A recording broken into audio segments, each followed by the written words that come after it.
Goeiemôre, good morning. Welkom en baie dankie dat jy ingeskakel het vir hierdie tyd van intersessie vir Suid-Afrika. Wherever you are listening from, we invite you to come into agreement with us in prayer. And we believe that when God's people unite in humility and faith, He moves powerfully in the land.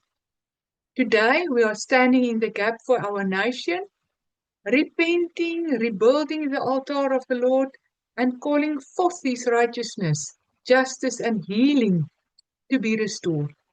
En soos jy luister, moet nie net waarneem nie. Bid saam met ons, lig jou stem op, kom in eenheid en laat die Heilige Gees jou lei. Saam glo ons dat God atmosfere kan verander en dit wat gebreek is kan herstel en transformasie na Suid-Afrika kan bring. So Father, we lift up South Africa before you. You are Lord over the land, from every province to every city, from government offices to schools, from homes to churches. We declare that Jesus Christ is King over South Africa. We declare the Lord reigns over South Africa. The purposes of God will stand in this nation. And Father, we pray for hope to arise in South Africa. We lift up our eyes to you, O God. En ons kyk nie na die dinge wat in die natuurlike gebeur nie, maar na die geestelike. Ons dink aan die dinge wat goed is, wat lieflik is, wat loflik is, wat regverdig is. And I call the intercessors that listening to my voice to step up to a deeper level in the spirit realm. You will live from every word proceeding from God's mouth. You will focus on God's promises, and you will not listen to the voice of fear and lack. You will live from God's promises, not from what social media says. We pray, Father God, for a deeper sensitizing of our intercessors for the things of the Spirit. And we declare that a new day is coming to South Africa. We see it in the Spirit and we call it forth in Jesus' name. Amen. Vanoggend wil ek so 'n bietjie praat oor altare. Ek is seker julle almal het al daarvan gehoor. En baie van ons wonder, wat is 'n altaar en of is dit nog relevant vir vandag? So in 'n Bybelse term is 'n altaar 'n struktuur wat gebou is om offers te bring en waar God aanbid is. So in the Old Testament context, the purpose of an altar was for animal sacrifices to atone for sin, express thanksgiving, or dedicate something to God. So the altar was where blood was shed and offerings were burned, symbolizing a person's devotion and the cost of reconciliation with God. So if we look at the design, the early altars were often simple piles of earth or uncut stones. Sleutelvoorbeelde van die Ou Testament is Noag het 'n altaar gebou net na die vloed toe uit die ark uitgekom het. Jy kan dit gaan lees in Genesis 8 vers 20. Abraham het 'n hele paar altare gebou, een by Sichem, by Bethel en dan was daar ook by Berg Moria in Genesis 12 vers 22. En in Moses se tyd met die tempel was daar 'n bronsaltaar waar brandoffers opgebring is in die tent van samekoms. En later, toe Salomo sy tempel opgerig het, was daar ook 'n altaar in daardie tempel. So what is the symbolism of the altar? It represented God's presence and the place of covenant. So it was considered holy ground. Once an altar was dedicated, it belonged to God. But then there was a shift in the New Testament. After Jesus' sacrifice, the physical altar's role changes. Hebrews 13 verse 10 speaks of an altar from which those who serve the tent have no right to eat, referring to Christ's sacrifice as the ultimate and final offering. Christians aren't commanded to build physical altars for sacrifice. So the term becomes more metaphorical. The altar represents surrender, worship, and the place where believers offer themselves to God. Romans 12 verse 1 calls it presenting your bodies as a living sacrifice. So the Hebrew word is mesbis, meaning place of slaughter, and the Greek is thesiasterion, meaning place of sacrifice. Both tie it directly to the act of offering. So in New Testament terms, we can say that an altar is, number one, a place of exchange, where something is offered and something spiritual is released in return. The cross of Jesus Christ is the most important altar ever established on earth. And number two, a legal platform in the spirit, where rights, permissions, and claims are established. Because God gave us, humans, dominion over the earth, spirit beings like God, the angels, or the demonic can only interfere in earthly affairs where we, human beings, give the legal permission. And number three, an altar is also a voice. Every altar speaks either blessing or bondage. And number four, an altar is a gate. It's a point of access between heaven and earth or between demonic systems and people. There was Jacob's dream. He saw a ladder from the earth reached heaven, and he saw the angels going up and coming down. That's in Genesis 28, verse 11 and 12. So why were angels ascending and descending at this physical location? There was an altar established by Abraham at that location. And number five, an altar is a place of covenant remembrance. What is established there continues to influence lives, families, and even nations. So unless these evil altars are destroyed, the covenants or the agreements connected to them will continue to influence your life, even if you are born again. A simple way to say it, an altar is a spiritual system that gives power to what rules in a person, or a family, or a church, or a city, or a nation. So what does it mean for us today? For us as believers, this has a very practical meaning. Number one, your life can become an altar to God. Romans 12 verse 1 says, we offer ourselves as a living sacrifice. So your heart, your words, your worship, your prayer life, and your obedience create a righteous altar before God. This means that your prayer room can function as an altar. Worship in your church can establish an altar atmosphere. Repeated obedience creates a spiritual history with God. Your home can become a righteous altar of peace and God's presence. So intercessors, can I ask you to lift up your hands now and to give yourself as a living sacrifice to God. We pray, Lord God, let your fire fall on us. Let your consuming fire consume everything in us that is not from you. And we ask that you put us on fire for you, O God. We want to spread your fire wherever we go. And we ask, Father, that you expand our territory to carry your presence into every sphere where we go. Let us, Holy Spirit, help us, Holy Spirit, to establish an altar for God in our own lives. So let us continue with altars. Families often operate from inherited altars. Bloodline and generational altars are patterns that keep repeating. When you see like poverty, divorce, or addiction, anger, occult oppression, chronic failure, as a repeated pattern in the family line. And the idea is that these are not always just habits, but sometimes spiritual covenants that still speak. So in die natuurlike lyk dit soos 'n swakheid wat gereeld in die familie voorkom.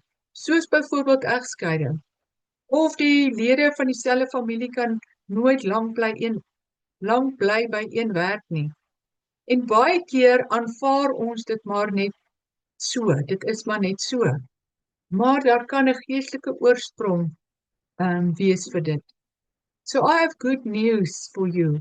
No matter what those altars are, we can reverse every generational curse that has ever existed in our ancestral bloodlines. When we stand on the righteous altar, and it is a superior altar at Calvary, Jesus pushed back the tide of sin and iniquity in all human bloodlines, all the way back to the fall of the first Adam. The challenge is to recognize the repeating family patterns. What keeps repeating in the family line? What are the voices from the evil altar? Then you have to repent on behalf of your family line. You have to step in before God on behalf of your family line and ask forgiveness. And this is powerful because repentance withdraw legal permission. Can I repeat that? Repentance withdrew legal permission. And the next step is to bring the bloodline under the cross. The cross is the highest altar on the earth. The cleansing happens by bringing the family line under the finished work of the cross. The blood of Jesus speaks a better word than the ancestral voices. And the next step, you're renouncing the recurring family altar.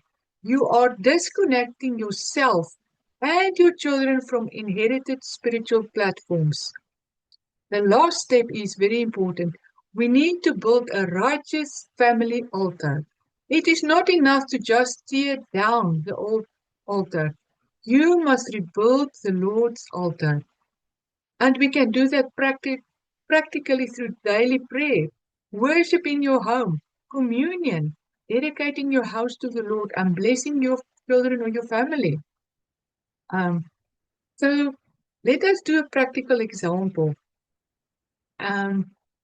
Sometimes it is easy to recognize the pattern when things are obvious, like addictions or divorce, where you're prone to accidents.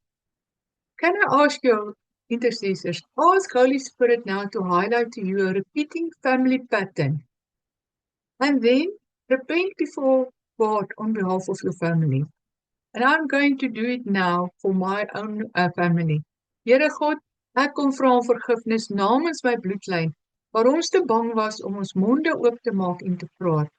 Ek vra om vergifnis waar vorige geslagte stil gebly het, toe hulle moes gepraat het. Ek vra dat U hulle en my sal vergewe daarvoor. Jy vra om vergifnis vir dit wat God vir jou gewys het. Ek bring nou my bloedlyn onder die bloed van Jesus. Laat die kruis van Jesus Christus nou elke stem stil maak wat spreek van vorige geslagte. In Jesus naam, ek verwerp hierdie goddelose altaar in my bloedlyn. Ek verwerp elke altaar van vrees, van stil bly, van onderdrukking van emosies, en ek verklaar dis nie meer deel van my nie. Ek rig nou 'n altaar op vir God. Ek seën my familieverhoudings. Ek seën my stem.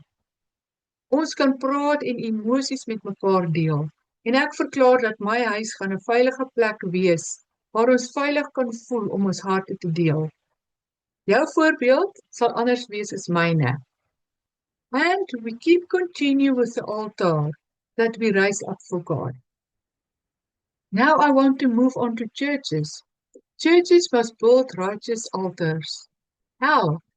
Not through a physical structure, but by establishing consistent spiritual patterns that host God's presence and give Him legal ground to move.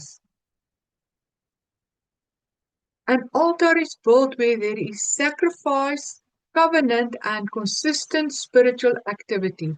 So for a church, an altar is something that is sustained. It's not occasional. Consistent worship, ongoing worship, regular worship, Spirit-led worship gatherings. We also establish an altar in the church through building a culture of prayer and intercession. Prayer is one of the main sacrifices that keeps an altar alive.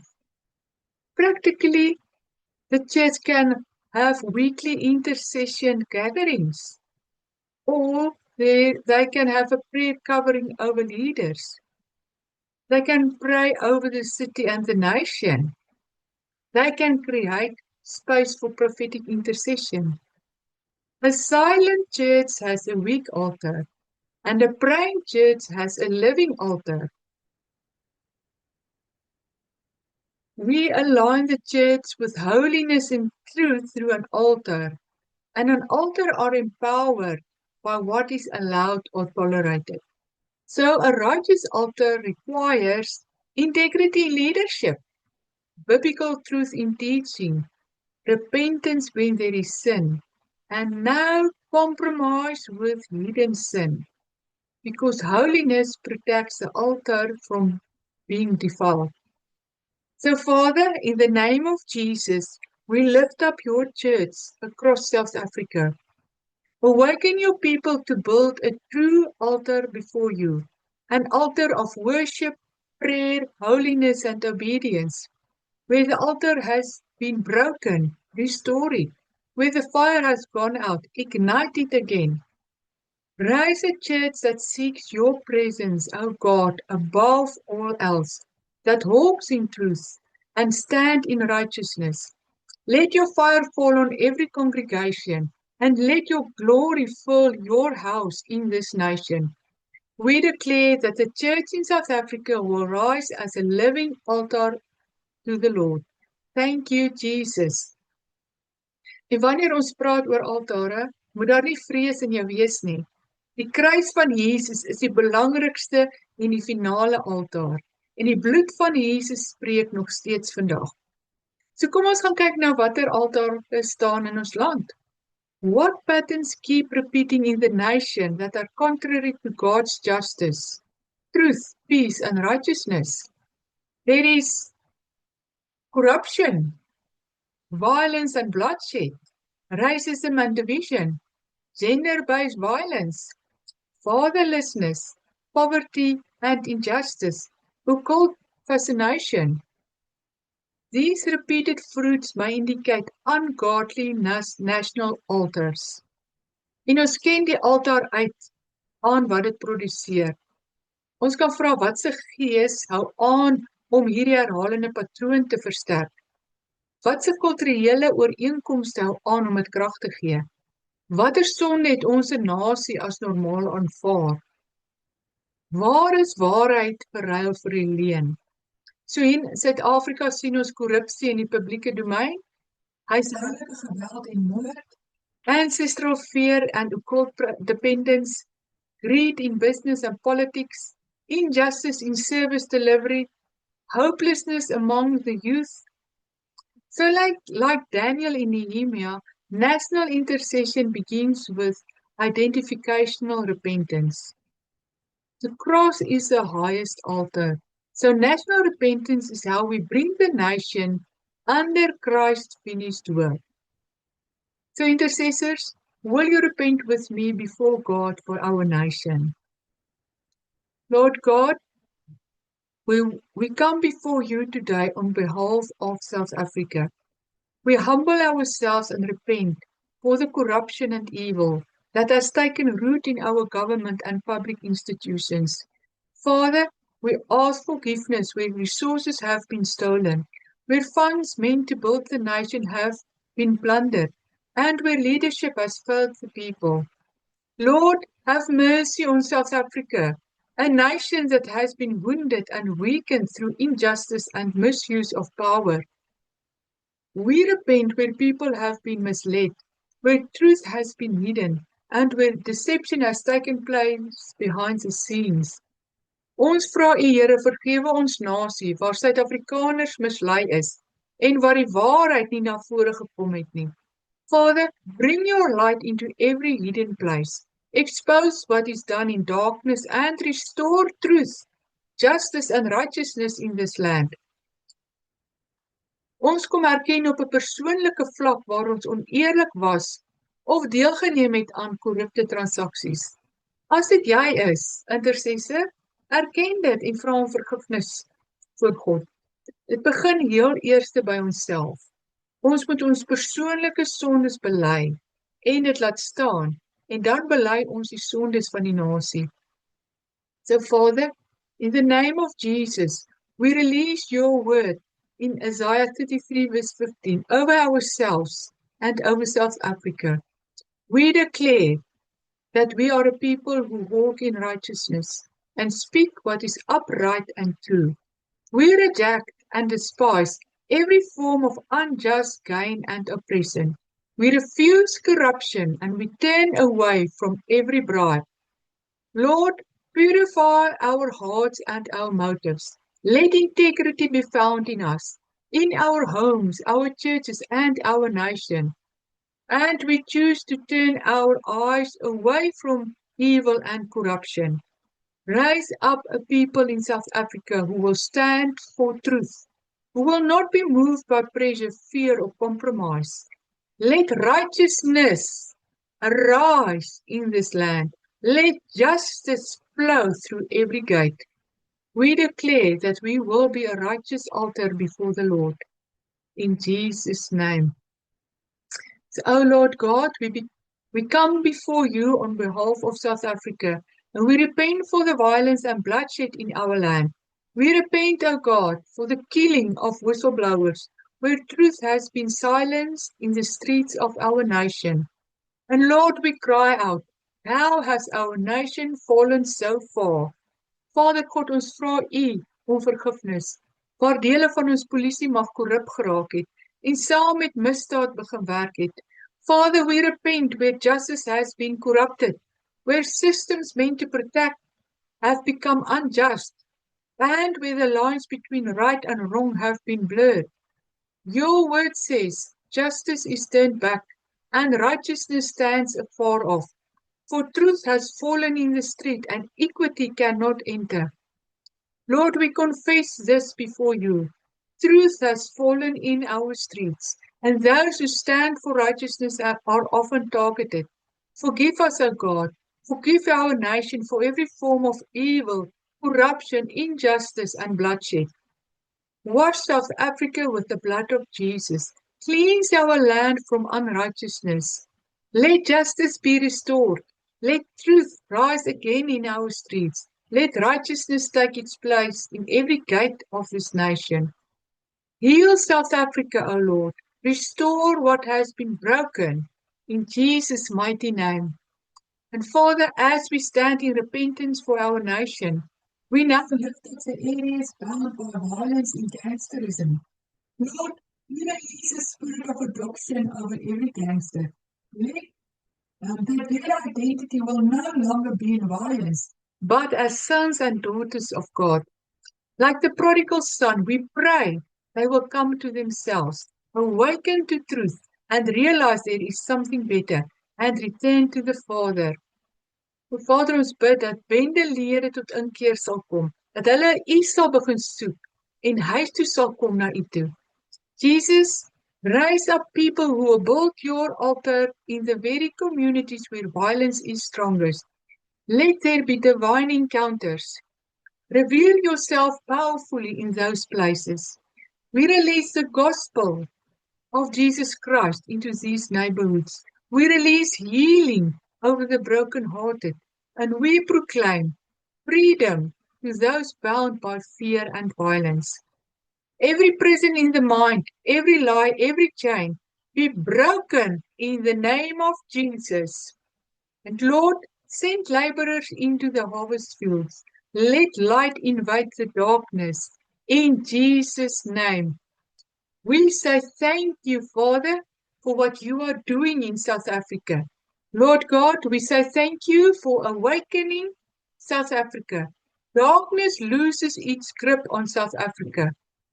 Intercessors, we need to replace darkness with God's order. There where you go, where darkness resides, repent, even if you are not guilty. Break down the wicked altar and raise a godly altar there. Lord God, we pray that you place righteous men and women in every gate of South Africa. Remove corrupt voices and establish truth, justice, and servant-hearted leadership. So we declare over South Africa, South Africa shall arise in righteousness. Justice shall flow in our streets. Violence shall lose its grip. Gangsters are turned into godly men. Families are restored and healthy.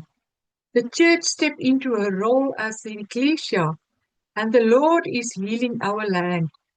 So we repair the altar of the Lord over South Africa, and we dedicate this nation afresh to Jesus Christ. Amen. Geliefdes, ek bid dat jy goddelike altare sal oprig in jou lewe en dat jy dit in stand sal hou.